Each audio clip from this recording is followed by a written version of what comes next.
Salam jumpa lagi Bapak Ibu, saudara-saudariku, orang muda serta anak-anak yang dikasihi Tuhan. Kita sampai di Minggu Prapaskah yang pertama, 9 Maret 2025. Mari kita menimba inspirasi dari bacaan suci untuk kita di hari Minggu Prapaskah pertama ini.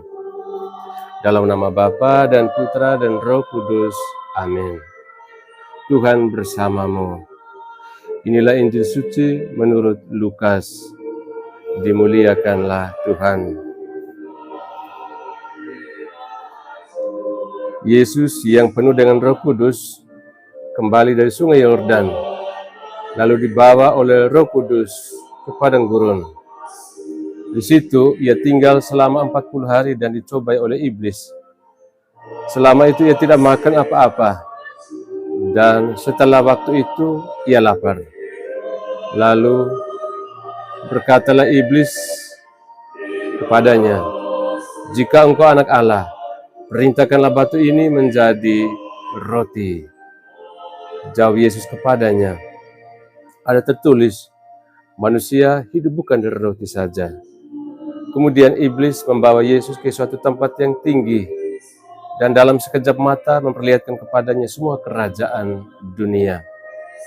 Kata iblis kepadanya, "Segala kuasa itu serta kemuliaannya akan kuberikan kepadamu, sebab semuanya itu telah diserahkan kepadaku, dan aku memberikannya kepada siapa saja yang kukehendaki. Jadi jika engkau menyembah aku, seluruhnya itu akan menjadi milikmu." Tetapi Yesus berkata kepadanya, "Ada tertulis, engkau harus menyembah Tuhan Allahmu, dan hanya kepada Dia saja engkau berbakti." Kemudian iblis membawa Yesus ke Yerusalem dan menempatkan Dia di hubungan Bait Allah, lalu berkata kepadanya, "Jika engkau anak Allah, jatuhkanlah dirimu ke bawah dari sini. Sebab ada tertulis mengenai engkau, Ia akan memerintahkan malaikat-malaikatnya untuk melindungi engkau. Dan mereka akan menatang engkau di atas tangannya, supaya kakimu jangan terantuk pada batu." Yesus menjawabnya, "Ada firman, jangan engkau mencobai Tuhan Allahmu." Sesudah iblis mengakhiri semua pencobaan itu, ia mundur daripadanya dan menunggu waktu yang baik. Demikianlah sabda Tuhan. Terpujilah Kristus. Bapak Ibu, saudara-saudariku, orang muda serta anak-anak yang dikasihi Tuhan. Kita sekalian telah masuki Minggu Prapaskah yang pertama, sebuah masa pertobatan, permenungan, dan pembaharuan batin. Seperti seorang petani yang mempersiapkan tanah sebelum menanam benih, kita pun diajak untuk mempersiapkan hati agar saat Paskah nanti, iman kita bertumbuh subur dan berbuah lebat. Bacaan hari ini membawa kita merenungkan perjalanan imam dari bangsa Israel yang bersyukur atas pembebasan mereka. Seruan iman yang menyelamatkan, sampai dengan kisah tentang Yesus yang dicobai di padang gurun. Dalam Injil hari ini kita melihat Yesus setelah berpuasa 40 hari dicobai iblis dengan 3 godaan besar. Godaan roti memuaskan kebutuhan fisik adalah godaan pertama. Iblis katakan, "Jika engkau anak Allah, perintahkanlah batu ini menjadi roti." Ini adalah godaan untuk mengutamakan kebutuhan jasmani di atas segalanya. Di tempat-tempat kita tahu betul bagaimana perjuangan untuk memenuhi kebutuhan sehari-hari. Sebagai petani yang tinggal di kampung-kampung kita bisa menemukan dari hasil panen yang tidak selalu melimpah hingga harga yang naik turun. Bagaimana perjuangan untuk memenuhi kebutuhan kita dalam situasi seperti itu. Godaan untuk mencari jalan pintas, meski tidak jujur, bisa saja terjadi, bisa saja muncul. Tetapi Yesus menjawab dengan tegas, manusia hidup bukan dari roti saja. Artinya, hidup kita bukan hanya soal makanan atau harta, tapi juga soal iman, harapan, dan kasih. Tuhan tahu apa yang kita butuhkan. Dan Dia tidak akan membiarkan kita kelaparan, baik secara jasmani maupun rohani. Lalu kita boleh bertanya, apakah aku lebih mengutamakan Tuhan dalam hidupku? Ataukah saya hanya datang kepadanya saat aku butuh sesuatu?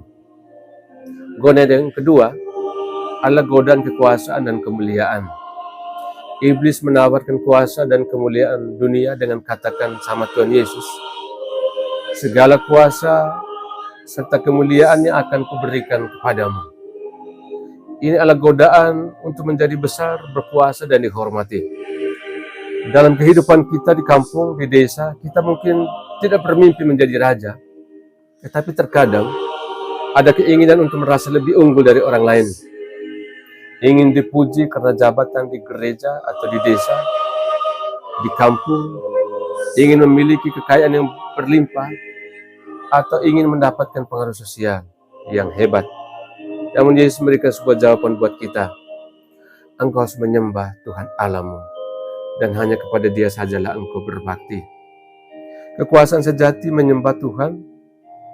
Kekuasaan sejati bukanlah soal seberapa tinggi jabatan kita, melainkan seberapa rendah hatinya kita di hadapan Tuhan Allah dan di hadapan sesama kita. Lalu menjadi pertanyaan reflektif buat kita, apakah saya melayani Tuhan dengan tulus selama ini, atau saya melakukan sesuatu hanya supaya bisa mendapatkan pujian dari sesama saya. Godaan yang ketiga, godaan menguji Tuhan. Iblis bawa Yesus ke puncak bait Allah dan katakan, jika engkau anak Allah, jatuhkanlah dirimu ke bawah. Ini adalah godaan untuk mencobai Tuhan, meminta tanda atau bukti kekuasaan dari Tuhan. Kadang-kadang kita juga bisa berlaku seperti yang terjadi dalam godaan itu.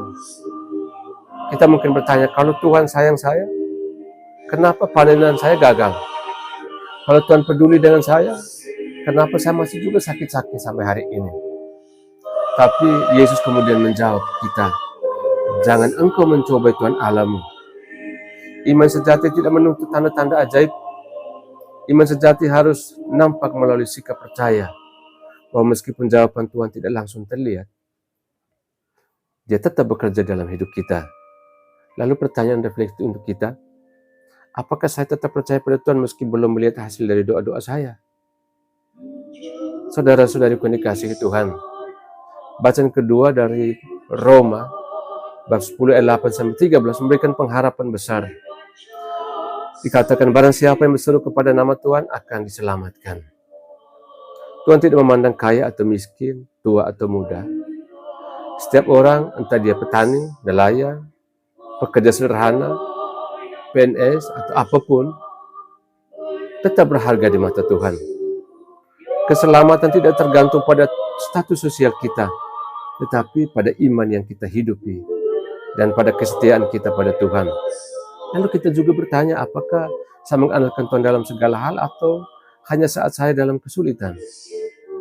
Saudara-saudaraku yang dikasihi Tuhan, dalam bacaan pertama dari Ulangan bab 26 ayat 4-10, bangsa Israel mempersembahkan hasil panen pertama mereka sebagai tanda syukur karena Tuhan telah membebaskan mereka dari perbudakan Mesir. Bagi kita ingin mengingatkan kita sendiri akan pentingnya bersyukur, baik saat panen berhasil maupun ketika kita gagal panen. Kita diajak untuk membawa buah sulung, bukan hanya berupa hasil panen, tapi juga berupa yang pertama, waktu kita untuk melayani Tuhan dan sesama. Yang kedua, mungkin melalui kata-kata baik yang membangun, bukan yang merusak. Juga yang ketiga, melalui kepedulian kepada tetangga yang sedang kesulitan. Lalu kita pun bertanya, apakah saya selalu bersyukur pada Tuhan atau saya hanya mengeluh saat saya berhadapan dengan kesulitan? Saudara-saudariku dikasihi Tuhan, untuk memulai prapaskah ini dengan hati yang bersih, mari kita ambil tindakan nyata. Pertama, kita berpuasa dengan hati. Bukan hanya soal makanan, tapi berpuasa dari kata-kata kasar, gosip, dan juga iri hati. Yang kedua, kita berdoa dengan tulus. Tetaplah berdoa meski jawabannya belum terlihat jelas. Yang ketiga, berbagi dengan sesama. Jika panen melimpah, bagikan sedikit untuk mereka yang kekurangan. Jika seseorang butuh dukungan, jadikanlah telinga kita sebagai telinga yang selalu mau mendengar. Saudara-saudari yang terkasih, Yesus menang atas godaan bukan karena kekuatan manusiawinya, tetapi karena dia bersandar pada firman Allah dan percaya penuh pada kasih Bapa. Mari kita memulai masa Prapaskah ini dengan hati yang terbuka, melawan godaan duniawi, menguatkan iman kita dan menjadi berkat bagi sesama kita. Semoga perjalanan rohani kita 40 hari ini membawa kita lebih dekat kepada Allah dan membantu kita berbuah dalam iman. Amin. Tuhan bersamamu. Semoga kita sekalian, semua mereka yang kita kenangkan dalam doa-doa kita, dilindungi, dibimbing, dan diberkati oleh Allah yang Maha Kuasa, Bapa dan Putra dan Roh Kudus. Amin.